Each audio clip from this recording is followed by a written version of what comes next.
எங்க அப்பா சாம்பல் அச்சி அச்சி எத்தனை வந்துக்கிறாங்க. நல்ல பையன்டா. சொல்லல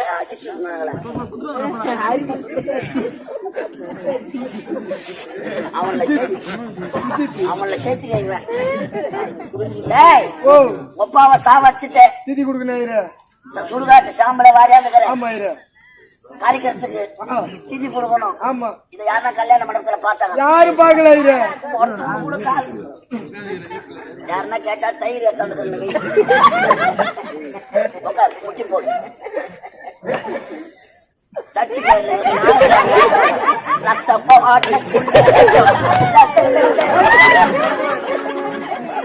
வலது காலம் முக்கிய போடுறான்.